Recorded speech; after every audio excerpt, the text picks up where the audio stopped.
Breaking news. Guntur జిల్లాలో MLC ఎన్నికల సందర్భంగా ఉద్రిక్త పరిస్థితులు తలెత్తాయి. గుంటూరు పీడీఎఫ్ ఎమ్మెల్సీ అభ్యర్థి లక్ష్మీనారాయణ కుమారుడు అలిన్తో పాటు ఆయన కారు డ్రైవర్ శ్రీనుపై టీడీపీ కార్యకర్తలు దాడి చేశారు.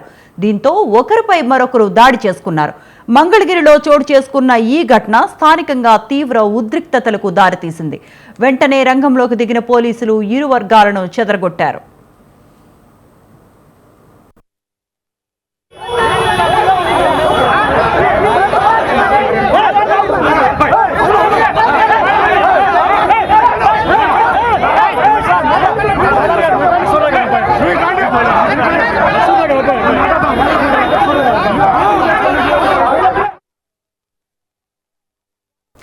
గుంటూరు జిల్లాలో ఎమ్మెల్సీ ఎన్నికల సందర్భంగా ఉద్రిక్త పరిస్థితులు తలెత్తాయి. గుంటూరు పీడీఎఫ్ ఎమ్మెల్సీ అభ్యర్థి లక్ష్మీనారాయణ కుమారుడు అలిన్తో పాటు ఆయన కారు డ్రైవర్ శ్రీనుపై టీడీపీ కార్యకర్తలు దాడి చేశారు.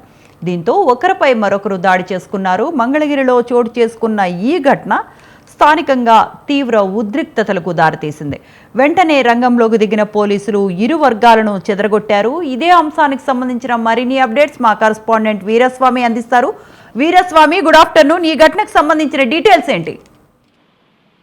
శ్రవంతి, మరో కొద్ది అరగంటలో పోలింగ్ ప్రక్రియ ఎమ్మెల్సీ గుంటూరు కృష్ణ పట్టభద్రులకు సంబంధించి కూడా ముగుస్తుంది. ఈ నేపథ్యంలో మంగళగిరి పట్టణంలో మాత్రం పీడీఎఫ్ అదేవిధంగా టీడీపీ అభ్యర్థుల మధ్య వివాదం చోటు చేసుకుంది. ఒకరిపై ఒకరు దాడులు చేసుకున్న పరిస్థితి నెలకొంది. పీడీఎఫ్ అభ్యర్థిగా కొనసాగుతున్న లక్ష్మణరావు వాళ్ళ కుమారుడు అల్విన్, అదేవిధంగా చూసుకున్నట్టయితే డ్రైవర్ శ్రీనివాసరావుపై కూడా టీడీపీ నేతలు అనుచితంగా వ్యవహరించారని చెప్పేసి స్థానికులు వెల్లడిస్తున్న పరిస్థితి నెలకొంది. ఈ ఘటనలో మాత్రం ఒకరిపై ఒకరు దాడులు చేసుకున్న ఘటన కలకలం రేగిందని చెప్పుకోవాల్సిన పరిస్థితి నెలకొంది. దీని మీద కూడా చూసుకున్నట్టయితే వెంటనే ఇరు వర్గాలను శాంతింపజేసేందుకు పోలీసులు నచ్చ చెప్పే ప్రయత్నం చేసినా కానీ ఇరు వర్గాలు ఒకరిపై ఒకరు దాడి చేసేందుకు ఉపక్రమించారు. ఈ నేపథ్యంలో ఇరు వర్గాల్ని పోలీసులు మాత్రం చెదరగొట్టిన పరిస్థితి నెలకొంది. దీనిపై చూసుకున్నట్టయితే మాత్రం మరికొద్ది సేపట్లో మాత్రం పోలీస్ స్టేషన్ లో కంప్లైంట్ చేసే అవకాశాలు కూడా కనిపిస్తున్నాయి. ఇప్పటికీ మరి దీనిపై కూడా పీడీఎఫ్ లక్ష్మణరావు ఇప్పటికీ స్పందించలేదు.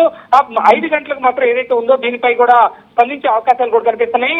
అదేవిధంగా చూసుకున్నట్టే మాత్రం పొన్నూరులో కూడా టీడీపీకి పోలీసులకు మధ్య వాగ్వాదం చోటు చేసుకుంది. పోలింగ్ ప్రక్రియ వద్ద లోపలికి రావడంతో వాళ్ళని నిర్వహించే ప్రయత్నం చేశారు పోలీసులు. వెంటనే మాత్రం వాళ్ళందరినీ అడ్డుకుని బయటికి వెళ్ళాలి అని చెప్పేసి చెప్పడం పరిస్థితి నెలకొంది. ఈ 2 ఘటనలు మాత్రం గుంటూరు జిల్లాలో చోటు చేసుకున్న పరిస్థితి నెలకొంది. దీనిపై చూసుకున్నట్టే మాత్రం కేవలం ఇప్పటికి మాత్రం ఒక అర్ధ గంటలో మాత్రం దీని మీద కూడా ఏదైతే పోలింగ్ ప్రక్రియ ముగిసే సమయానికి ఈ 2 ఘటనలు కూడా చోటు చేసుకున్నాయి. దీనికి సంబంధించి కూడా ఏదైతే ఉందో కేవలం మమ్మల్ని ఓట్లు వేసేందుకు మా అభ్యర్థులు కూడా లోపలికి వెళ్తుంటే వెళ్లే ప్రయత్నానికి కూడా అడ్డుకుంటున్నారు అని చెప్పేసి ఉదయం మాత్రం పీడీఎఫ్ లక్ష్మణరావు కూడా వెల్లడించిన పరిస్థితి నెలకొంది. ఈ నేపథ్యంలో ఈ కూటమి అభ్యర్థిగా పోటీ చేస్తున్న ఆలపాటి రాజ్యారావు రాజేంద్ర ప్రసాద్ సంబంధించి కూడా ఇదే పీడీఎఫ్ లక్ష్మణరావు సంబంధించి కూడా ఇంతమటికి ఎవరు కూడా దీని మీద నోరు వెతుకోలేదు.